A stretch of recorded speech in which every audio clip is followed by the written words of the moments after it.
Lots of exciting stories to cover in the world of electric vehicles today, but I figured it was only fitting to start it off with. We just had the State of the Union address last night from President Biden. I thought overall it was a pretty great speech, but of course, he had to throw in a little segment to irk me and the rest of the Tesla community here saying, companies are choosing to build new factories here when just a few years ago they would have built them overseas. That's what is happening. Ford is investing $11 billion to build electric vehicles, creating 11,000 jobs across the country. Wow, thank God somebody's doing this and electrifying America.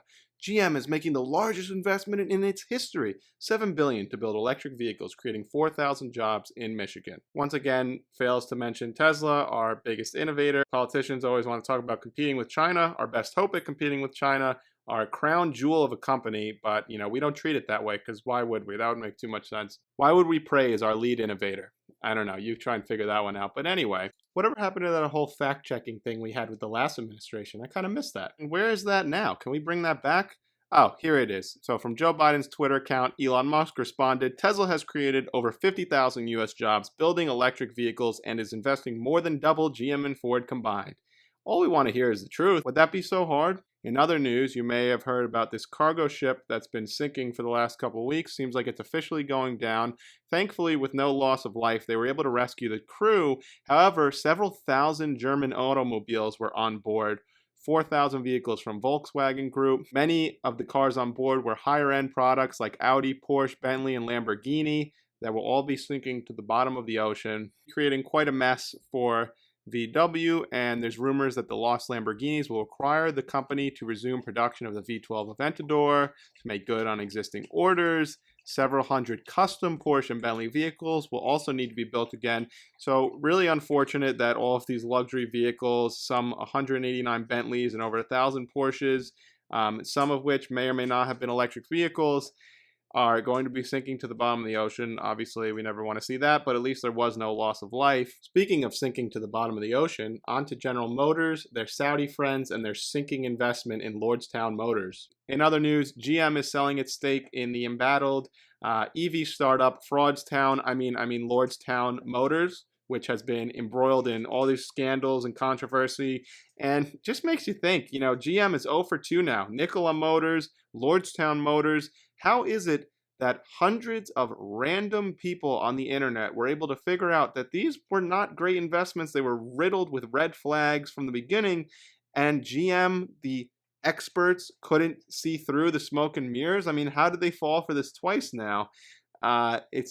It's very interesting to think about it. It's almost as if they're in sheer desperation and just throwing anything against the wall, hoping something will stick. They're grabbing at straws here. But there's the company that, according to the president, is leading. They're doing a great job leading, trying to invest in all these companies that end up being huge, embarrassing failures. They're leading, though. As Stephen Mark Ryan likes to call GM, government motors, or General Motors.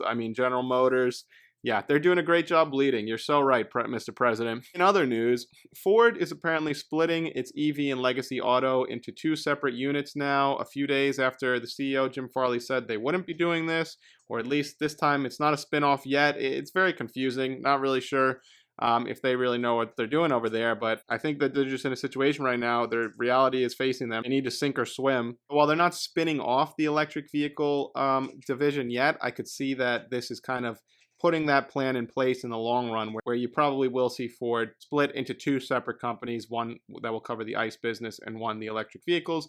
That remains to be seen. Customers of Rivian very unhappy. Orders are being canceled after Rivian has been forced to hike the prices on their R1T electric pickup truck as well as the R1S electric SUV. Rivian blamed the price increases on inflation and costs of materials rising. This just shows you the reality of the situation here.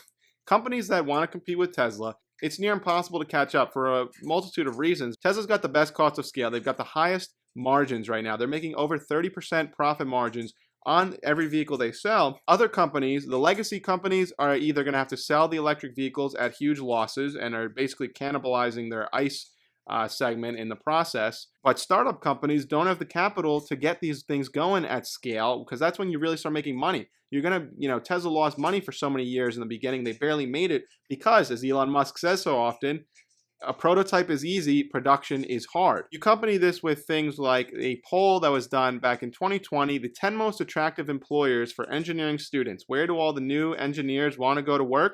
Number one, SpaceX. Number two, Tesla.